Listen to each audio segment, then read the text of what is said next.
오늘도 귀한 주님의 만들어 주신 새로운 날입니다. 이 날도 하나님께서 우리의 삶에 더욱 새롭게 하실 줄로 믿고 우리 영혼이 또한 주 은혜 안에서 오늘도 강건하기를 예수님의 이름으로 축원합니다.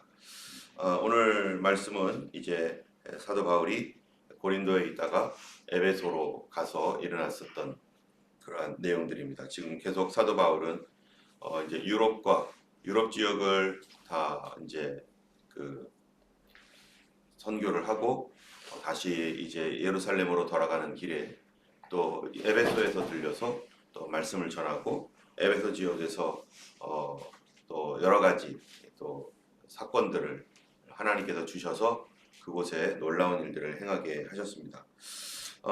우리는 어제 18장에서 사도 바울이 홀로 아테네에서 복음을 전하다가 이제 그와 함께 동역했던 실라와 디모데가 오고 브리스겔라와 아굴라와 만나서 고린도에서 1년 반 동안 계속해서 말씀을 전하는 그러한 시간들을 가지고 있었습니다. 이런 가운데 고린도 교회가 점점 왕성해지고 또 흥왕해 가는 그런 가운데서 거기에만 계속 머물 수가 없어서 사도 바울은 원래 제2차 전도여행 때 에베소 전도를 마음에 품고 있었었는데 열심히 그쪽에서 복음을 전하려고 애를 쓰면서 했지만 초기에는 도대체 길이 열리지 아니하여서 드로아에서 하나님께서 환상을 주시면서 그가 마케도냐로 오라고 하는 이 환상을 보고 그렇게 하나님께서 부르신 줄 결정하고 그래서 유럽으로 갔다가 이제 고린도까지 가서 고린도에서 다시 이제 아시아 지역인 에베소로 이렇게 이제 돌아와서 그가 마음에 품고 있었던 에베소 전도를 하고자 하는 것입니다. 그래서 사도 바울이 그곳에서 이제 이 에베소에 들어와서 오늘 본문 말씀이 이제 시작이 되는 것이죠. 여기 보면은 이제 19장 1절에 보면은 아볼로가 고린도에 있을 때라고 이렇게 시작을 합니다. 아볼로는 어떤 사람이었습니까? 그가 예수님을 알고 있었지만 브리스길라와 아굴라가 그 사람을 이제 맞이하고 그래서 그에게 예수 그리스도에 대한 복음을 더 자세히 가르쳐 준 다음에 이 브리스길라와 아굴라가 이 아볼로를 고린도 교회로 이제 파송을 하게 되었습니다. 고린도 교회에 가서 그곳에서 지금 사도 바울이 이제 나왔기 때문에 고린도 교회에 가서 복음을 전하고 또 그 고린도 교회를 돌보는 그 일들을 하고 있었던 것이죠. 그래서 아볼로는 이 고린도에 있고 그 다음에 에베소는 현재 사도 바울이 이제 이곳으로 와서 이제 사역을 하고자 하는 것이죠. 그래서 아볼로가 고린도 있을 때 바울이 윗지방으로 다녀 에베소에 와서 어떤 제자들을 만났다라고 했는데요. 이 윗지방으로 다녔다라고 하는 것은 이 갈라디아 지방을 말하는 걸로 보고 있는데, 그래서 거기에는 뭐 더베, 루스드라, 뭐 이고니온, 뭐 이러한 그 바울이 교회를 1차 전도여행 때 개척했었던 그런 곳들이죠. 이런 곳들을 둘러보고 그리고 이제 다시 에베소로 오게 되었습니다. 그가 늘 마음에 품고 기도했던 에베소, 복음 전도의 길이 열리도록 하나님께 늘 기도해왔던 에베소에 왔는데 그런데 거기에 와 보니까 예수를 믿는 사람들이 에베소에 조금 있는 거예요. 그래서 사도 바울이 2절에 보니까 너희가 믿을 때 성령을 받았느냐? 성령을 받았느냐고 물어보니까 이들이 성령? 그거는 뭔지도 모르고 있는 거예요. 성령님이 계시다는 것을 그는 알지도 못하고 있습니다. 그래서 사도 바울이 그러면 너희가 무슨 세례를 받았느냐 하니까 요한의 세례다. 지금 이 당시에는요 성경이 없습니다. 신약 성경이 아직 기록되지 않은 상태죠. 오직 뭐만 있어요? 구약 성경만 있죠. 구약 성경에는 성령에 대해서 뭐라고 기록되어 있습니까? 에스겔서 36장이나 이런 데 보면은요 하나님께서 새 영을 너희 가운데 주겠다, 나의 신을 너희에게 주겠다 라고 했던, 그래서 그 성령이 하나님의 여호와의 신, 그 여호와의 신이 너에게 임하시면 너희가 그 사람의 마음을 굳은 마음을 제하고 부드러운 마음을 줄 것이다. 하나님의 신인 여호와의 신은 바로 지혜와 총명의 신이고 또 여호와를 경외하게 하는 신이고 그러한 그런 메시지는 구약 성경에 성령에 대하여 이미 존재하고 있지만 그러나 이제 헬라인들 하나님을 알지 못하는 헬라인들 구약 성경을 알지 못하는 헬라인들은 그냥 들은 얘기로만 예수님을 믿어야 되는 거죠.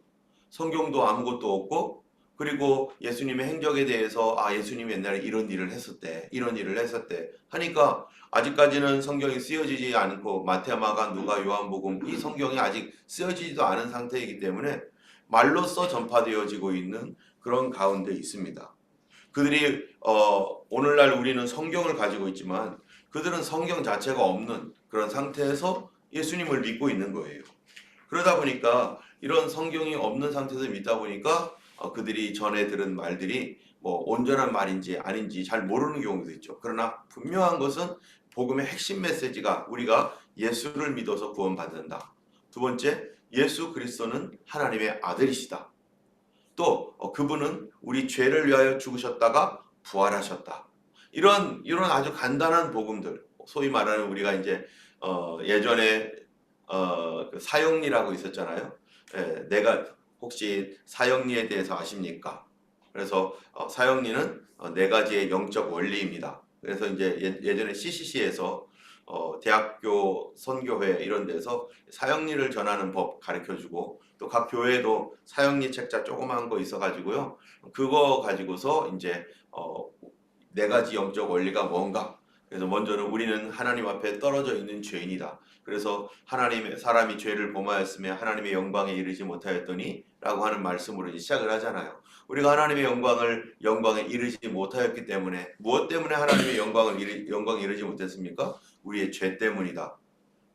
이 죄를 위하여서 하나님께서 그러면 어떤 일을 하셨는가?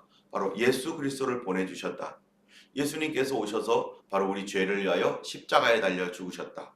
그 주님이 죽으신 그 십자가의 그 의미는 바로 내 죄를 용서하기 위한 십자가다.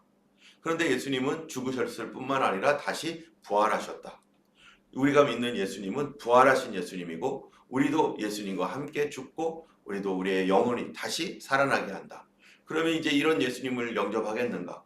예수님을 영접하면은 우리에게 어떤 일이 생기는가? 그래서 성령을 받아야 되고 그 영접기도 하고 또 우리의 마음이 계속해서 하나님의 말씀대로 살기 위해서 믿음과 행동 뭐 이런 기차 같은 거 이렇게 그림 그려져 있어가지고 그래서 예수님을 믿는 원리를 간단하게 그렇게 이제 사형리로서 전하고 그랬었는데요.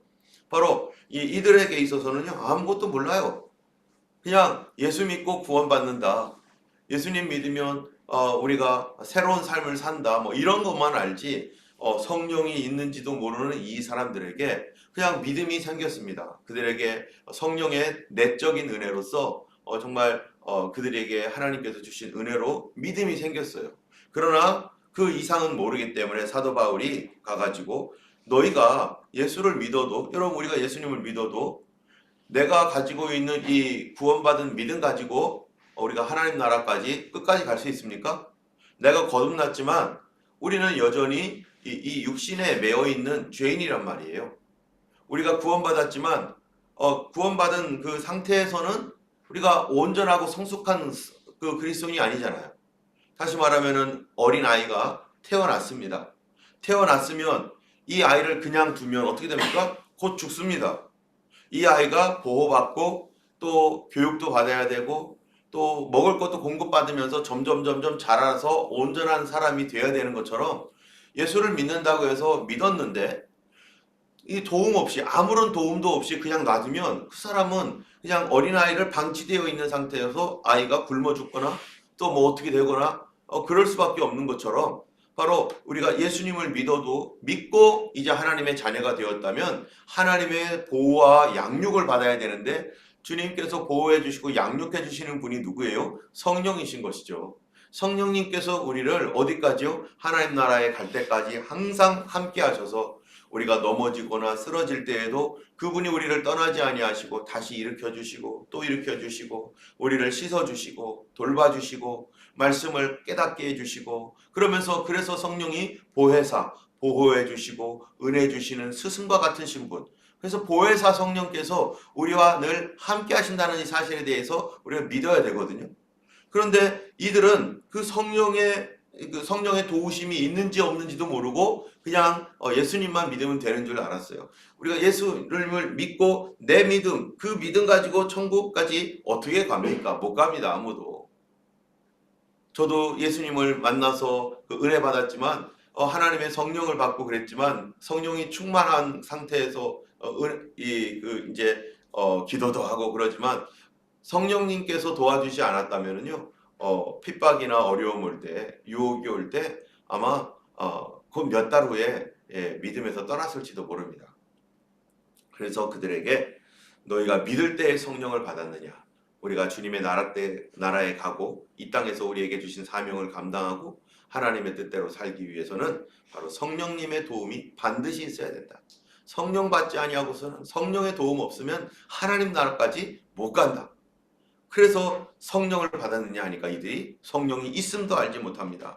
그래서 그들에게 사도 바울이 기도를 합니다. 하나님 이들에게 성령을 내려주시옵소서. 성령의 충만함을 부어주시옵소서. 그렇기 때문에 우리는요, 이제 성령의 그 두 가지 은혜를 우리가 알게 됩니다. 하나는 성령의 내적 은혜가 있습니다. 성령의 내적인 은혜는 내가 죄인인 줄 알게 하시고 그리고 나로 하여금 예수님을 믿게 도와주시는 분이 바로 성령님이에요.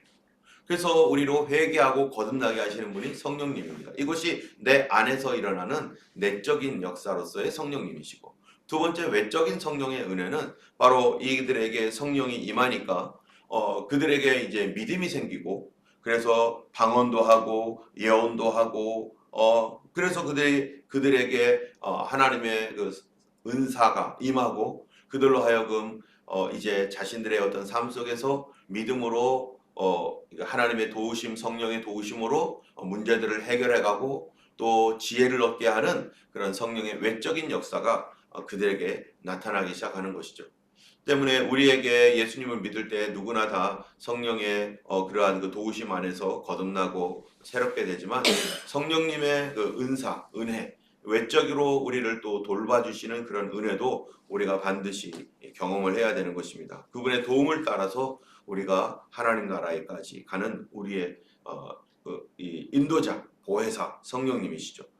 어쨌든 이렇게 해서 12사람 정도가 성령을 받고 그들도 기도할 때 이제 방언으로 기도하고 그들에게도 이제는 또 답답할 때 하나님께서 예언의 말씀도 주시면서 그들이 이제 점점점 양육하고 성장할 수 있도록 하는 그러한 성령의 역사가 에베소 교회에 나타나게 되었습니다. 이 성령의 역사가 이렇게 나타나면서 바울이 여전히 또 이제 회당에 들어가서 석 달 동안을 담대히 하나님 나라에 대해서 권면하고 강론하고 사람들에게 예수를 믿으라고 이렇게 말할 때 어떤 사람들은 예수님을 영접하는 사람이 있는가 하면은 어떤 사람들은 또 그렇지 않은 사람도 있죠. 이렇게 해서 이런 일들을 2년 동안 이 사도 바울이 에베소에서 2년 동안 복음을 전하게 됩니다. 2년 동안 복음을 전하는 동안에 바울의 손을 통해서 많은 놀라운 능력들이 막 행해지고 심지어는 12절에 보니까요. 사람들이 바울의 몸에서 손수건이나 앞치마를 가져다가 병든 사람에게 얹으면 그 병이 떠나고 악기도 나가더라.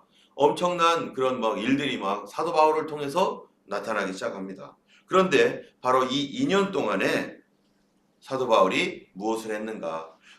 이 에베소 교회에다가 막 복음을 전하고 에베소 교회를 세우는 그 개척 2년 동안에 그런데 사도 바울이 고린도에서 여기서 이 에베소로 왔는데 고린도에 막 문제가 생기기 시작한 거였어요. 고린도 교회에 그 2년 동안에 고린도 교회가 막 큰 풍파가 막 일어나기 시작을 합니다. 그래서 이쪽에서는 막 복음의 부흥이 막 일어나는데 저쪽에 있는 고린도 교회에서는 그나마 1년 반 동안 열심히 그 교회의 성도들을 세우고 교회를 세우고 하면서 그렇게 열심히 내는데 고린도 교회가 다 깨지게 생겼어요. 그러니까 어떻게 했어요, 사도 바울이? 이곳에서는 할 일이 막 계속해서 일어나고 막 교회가 부흥되고 또 이 뒤에 보면은 어떤 일까지 일어나냐면은 에베소에서 그 이 무당들, 그냥 하나님도 안 믿고 그냥 오히려 그 에베소 신들을 섬기는 그러한 그 그리스 신들, 로마 신들 이런 신들을 섬기는 그런 무당들이 있었고, 점치는 사람들, 이런 귀신 들린 어떤 귀신의 능력으로 뭔가를 하는 그런 사람들이 있었는데, 이 사람들도 예수님께 나와서 회개하고 자기들이 하고 있는 그 일들이 다 거짓이고 악한 영들의 역사라는 것들이 막 드러나고 밝혀나고 하면서 귀신들이 쫓겨나고 하는 이런 일들을 통해서 이 사람들이 모여와 가지고 이제는 자기들이 그렇게 점치는 책들, 이거 엄청 비싼 책입니다. 근데 그거 다 불살라버리고 예수 믿고 영적 전쟁에서 완전히 에베소가 막 승리가 일어나서 에베소 전체가 막 들썩들썩거리면서, 심지어 어떤 사람들이 있었어요? 이 알렉산드리아라 이름이 이 그 뭐예요? 그 어디 갔죠 이 사람? 데메드리오라고 하는 이 사람, 은장색으로 은을 만들어서 아데미 신상 모형을 만들어서 판매를 하고 그것으로 먹고 사는 사람들, 기념품 만들고 그리고 신상 만들어가지고 이거를 판매하는 사람들이 갑자기 판매 수입이 줄어들었다는 것까지 느낄 정도로 그 에베소의 경제에까지 영향을 미치고 있는 거죠. 이런 굉장히 큰 사건이 일어납니다. 우리나라에도 1907년에 평양의 부흥이 일어나니까, 평양의 부흥이 일어날 때 이 그 주일날 사람들이 장사를 안 하는 거예요. 시장이 열리질 않는 거예요. 이런 그 경제까지도 영향을 미치는 엄청난 부흥이 이 에베소 지역에 일어나고 있는 것입니다. 그래서 많은 그 무당들이 예수님께 돌아와서 회개하고 변화되고 예수 믿고 그러는 가운데, 이제 이런 문제가 생기니까 이제 데메드리오를 중심으로 해서 은장색 그 이런 그 우상을 만드는 사람들의 수입이 줄어드니까 자기들 먹고 살 길이 없어지니까 이 사람들이 이제 노조가 형성돼 있었던 거죠. 길드 같은 거. 그래가지고 막 데모하고 막 이 난리를 치고 있는 그 정도로 에베소에 엄청난 그 역사들이 일어나고, 사도 바울을 통한 그 복음의 역사가 막 강력하게 이 에베소 지역에 굉장히 강력하게 일어나고 있었습니다. 그런데 그와 동시에 아까 얘기했던 고린도 지역에서는 어떤 일이 생기고 있었냐면은, 사도 바울이 예수를 믿음으로 구원을 얻게 된다라고 하는 이 메시지의 말씀을 가지고 나왔었는데, 그런데 어디서 저 위에서 윗지방에서 온 어떤 사람들이 또 사도 바울이 전하는 이 복음을 또 왜곡시키고 사도 바울과 이 고린도 교회 성도들을 이간질시키는 말들을 자꾸 하는 거예요. 사도 바울은 특별히 어떤 말들을 하냐면, 사도 바울은 사도권이 없는 사람이야, 그 사람은 사도가 아니야 하면서 사도 바울의 복음을 무너뜨리기 위해서 사도 바울의 그 자체, 사도 바울의 인격과 사도 바울의 권위 자체를 부정하고 무너뜨리는 사람들이 생겨나기 시작했습니다. 이 사람들이 어느 지방에서 와서 고린도 교회에 들어왔는데, 그래서 사도 바울은 사도가 아니고 그 사람은 예수님을 핍박했던 사람이고 예수님의 제자도 아니다. 그리고 사도라고 하는 증거도 없다. 사도면은 사도라고 하는 증명서라도 있어야 되는 거 아니냐. 사도의 증명서도 없는 그런 사람이다 하면서요, 사도 바울을 자꾸 깎아내리는 거예요. 그러다 보니까 이 고린도 교회 교인들이 이 사도 바울이면은 사도 바울은 그 교회를 개척한 사람이고 그 때문에 예수님을 믿게 되었고, 심지어 사도 바울을 통해서 병이 고쳐지고 귀신이 쫓겨나는 그런 놀라운 역사들이 일어났었던 일이었는데, 그런데 사도 바울이 사도가 아니었고 권위가 없는 사람이고 가짜고 막 이런 소리를 하니까 몇몇 사람들이 막 흔들리기 시작하는 거예요. 여러분, 교회가 점점점 성장할 때에도 항상 어떤 일들이 있습니까? 사단이 계속해서 교회를 무너뜨리기 위해서 공격하고 또 공격합니다. 그것이 누구를 통해서 공격합니까? 예수님을 믿는다고 하는 사람들. 예수님을 믿는데 어떻게 믿는 사람들이요? 이상하게 믿는 사람들이, 잘못 믿는 사람들, 시기와 질투로 예수를 따른다라고 하는 그런 사람들. 그래서 교회 내에서 나도 교회 다녀, 나도 예수님 믿어, 이런 사람들. 그런데 사실 그 사람들의 어떤 믿음의 행태를 보면은 전혀 복음적이지도 않고 그런 이단들, 우리 오늘날 한국교회 얼마나 이단이 많습니까? 그래서 요즘 많은 이단들 중에서 유명한 이단들 많잖아요. 신천지라든지 JMS라든지 통일교라든지. 한국교회에 약 어떤 사람이 얘기 4분의 1이 이단인 것 같다 할 정도로 엄청나게 많은 이단들이 와가지고요, 교회를 흔들어서 예수 그리스도의 중심의 복음을 무너뜨리고, 그 교회 이 사람들이 이 그리스도의 이 생명에서 떠나게 만드는 그런 이단들, 그런데 이런 일들이 성경의 마지막 때 되면은요 엄청나게 일어난다고 하는 것이죠. 그래서 마지막 때에 이 하나님의 놀라운 부흥이 전 세계에도 있지만 동시에 이단의 부흥도 있는 거예요. 그래서 예수님의 비유 중에 어느 날 예수님께서 비유로 씨 뿌리는 비유를 하잖아요. 어떤 사람이 씨를 뿌렸는데 밤사이에 이 다른 사람들이 와가지고 그 씨가 자라나는 그곳에다가 이 가라지를 뿌리고 갔다는 거예요. 그래서 이 농부들이 가만히 보니까 아니 분명히 우리가 뿌렸던 씨와 씨가 있는데 이 이상한 조금 다른 비슷하긴 한데 뭔가 다른 것들이 자라고 있는 것을 보고서 그 농부들이 주인한테 하는 말이 주인님 우리가 이 제대로 된 씨를 뿌렸는데 이 다른 씨들이 있습니다. 어떻게 지금 뽑아버릴까요? 했더니 주인이 뭐라고 했습니까? 아니다. 그거를 뽑다가 괜히 온전한 식물도 그것도 뽑을까 염려되니까 그냥 두어라. 그래서 나중에 분명히 그 모습들이 확실하게 구분이 될 때, 그래서 추수 때가 되면은 그걸 뽑자. 그래서 마지막 추수 때까지 그건 기다린다는 거 아닙니까? 이 기다릴 때 이러한 과정을 통해서 마지막에 추수할 때 되면은 알곡들이 열리는데 알곡의 그 풍성한 어떤 부흥과 함께 동시에 모두 부흥하고 있는 거예요. 모두 자라고 있었어요. 그 이단들, 하나님이 뿌리지 않은 씨, 다른 것들, 사단이 역사하고 있었던 그런 거짓 것들. 그런데 성경이 데살로니가서에 보면은 이런 거짓 것을 하나님께서 허락하신 이유는 그 마음의 태도가 잘못된 사람들이 그런 것들에 끌려서 그런 것들을 따라가도록 하나님께서 이미 허용했다는 거예요. 왜? 하나님의 나라는 순수하고 깨끗한 마음으로 가야 되는데 그런 거짓 마음을 가지고 있는 사기를 당하는 사람들의 상당수가 너무 힘들고 어려워서 막 사기를 당하지만 그 안에는 사기꾼들이 뭐를 이용합니까? 우리 마음속에 있는 한순간에 뭔가 뒤집어지고 갑작스럽게 뭔가를 막 이렇게 바뀌어지는 어떠한 그러한 이 마음속에 있는 그 탐욕이나 욕심들을 사실 이용하고 있잖아요. 우리도 잘못하면은 너무 싸. 왜 이렇게 싼 거야? 그렇지 않아도 싼 거를 찾았는데, 싸면은 그것을 작물이든 뭐든 상관없어. 이 싸기만 하면 돼. 라고 하는 어떤 이런 생각을 이용해가지고, 그것으로 사람들을 끄집어내가지고 사기를 치는 경우가 얼마나 많습니까? 그런 것들을 볼 때, 부자나 가난한 사람이나 또는 의롭다고 하는 사람이나 고상한 사람이나 어떤 사람이든지 인간 안에 죄성을 가지고 있습니다. 이 죄성을 이용해서 그거를 사용해가지고 이 사기를 치기 때문에. 그런데 예수님을 믿어도 온전한 순수한 마음으로 예수님을 잘 따라가고 양육을 받아야 되는데, 그런데 이런 어떠한 이 성경적이지 않은 어떠한 다른 것들로 그런 것들로 마치 우리가 이제 영적 유혹을 받는 거죠. 그런 유혹이 뭐냐면 오늘날 이 신앙생활 할 때요. 그런 영적인 능력 이런 거에 많이 속습니다. 영적인 능력을 준다.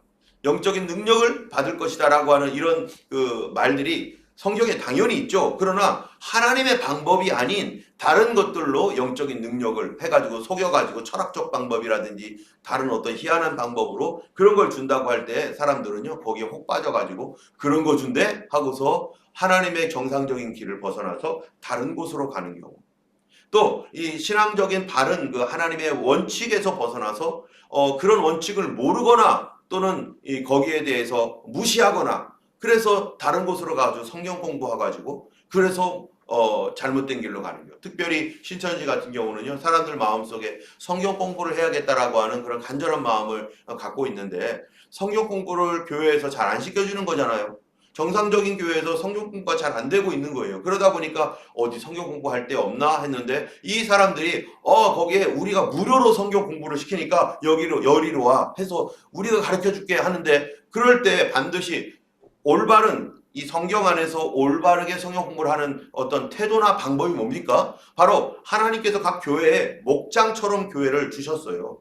그래서 거기에 목회자가 있게 하고, 그리고 그 목회자의 지도와 양육 가운데서 성경 공부를 하고 그 안에서 그렇게 살도록 하나님의 다 같은 주님의 목장이지만 또 목자들에게 목사님들에게 교회를 이렇게 맡겼단 말이죠. 그러면은 우리가 적어도 우리 가정들을 볼 때 보면은 가정에서 뭔가를 할 때 자녀들이 어디를 간다면은 엄마 아빠 어디 갔다 와도 돼요? 어디 갈게요? 그리고 허락받고 가고 또 뭐 어떤 일을 할 때 그냥 혼자서 그냥 쑥 하는 게 아니라 같은 가족으로서 서로 상의하면서 어떻게 좀 더 잘할 수 있을지 이런 것들을 서로 논의하면서 서로 정보를 공유하잖아요. 그런데 교회 안에서 우리가 예수 그리스도 안에서 한 영적 가족이 되었는데 아니 성경 공부라고 하는 것은 밥 먹는 거 굉장히 중요한 거잖아요. 영적인 양식을 이 목회자를 통해서 이 교회를 통해서 공급을 받아야 되는 것이 당연한 것인데 누군지도 모르는 어떤 사람들에게 가서 목사님도 모르게 성도들도 모르게 또는 성도들도 자기들끼리만 알고 목회자에게 전혀 얘기하지 않고 밖에 나가가지고 성경 공부하다가 누구를 만난 거예요? 이단을 만나는. 그럼 분별도 안 되죠. 이거 어떻게 될지를 모르죠. 가다 보니까 우리 목사님이 얘기 안 했던 더 신기한 얘기를 해주네. 와 그러면서 거기서 또 뭐라고 합니까? 절대로 교회에다 얘기하지 말아라. 여러분 이런 사람들은 윤리적으로도 엄청 잘못됐을 뿐만 아니라 영적으로 왜곡되었기 때문이죠.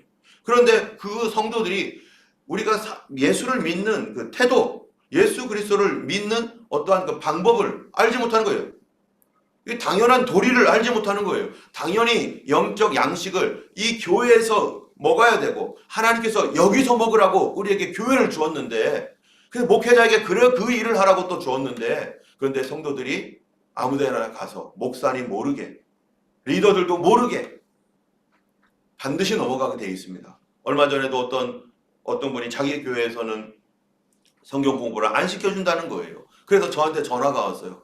목사님 우리 교회에 성경 공부 있는 줄 아는데 가서 공부해도 되냐고. 그래서 제가 그렇게 하지 말라고 목사님의 허락을 받아야 된다고 했더니 자기가 목사님 허락을 받겠다는 거예요.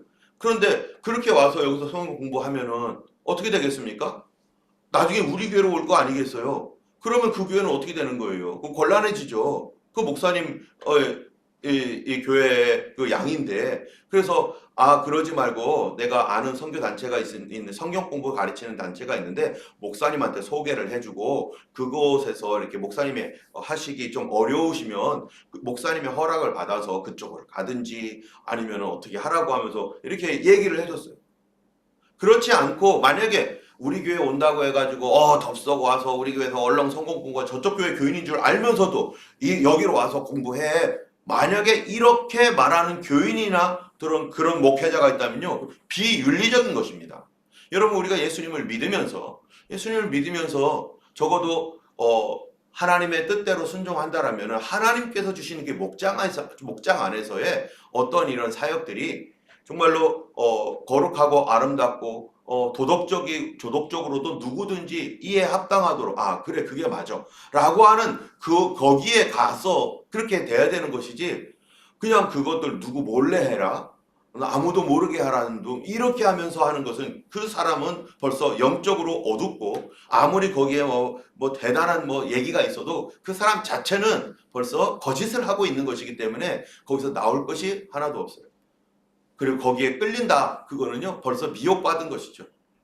이런 일들을 얼마나 많이 이단들이 하고 있습니까? 이단들이 하고 있는 거는요 딱 안 믿는 사람 안 믿는 사람들을 유혹하는 게 아니라 믿는 사람 찾아다니면서 그런 사람들이 이미 뭔가를 알고 있는데 갈급한 마음이 있으니까 그 갈급한 마음을 비윤리적으로 그들에게 접근해서 그들을 뺏어오는 정상적인 교회에서도요 만약에 다른 교인이 있는데 그 교회 다니지 말고 막 그 교회를 엄청 비난하면서 우리 교회와 만약에 이런 사람이 있다. 여러분 이 사람 어떻게 해야 됩니까?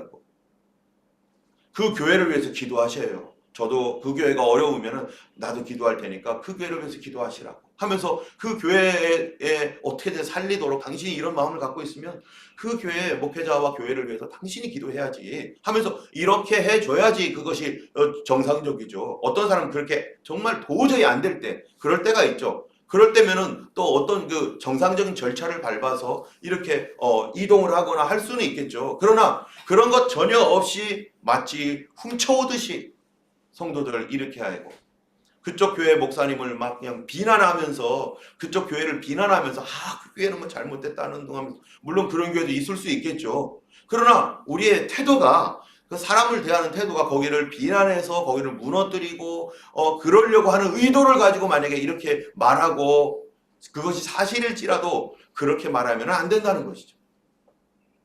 하나님의 교회가 정말로 바르게 이 땅에 있는 교회들이 다 바르게 잘 서야 되는 것이지 우리 교회는 되고 저 교회는 무너지고 그런 거는 하나님의 큰 예수 그리스도의 큰 교회적인 입장에서 볼 때는 아주 사악한 짓입니다.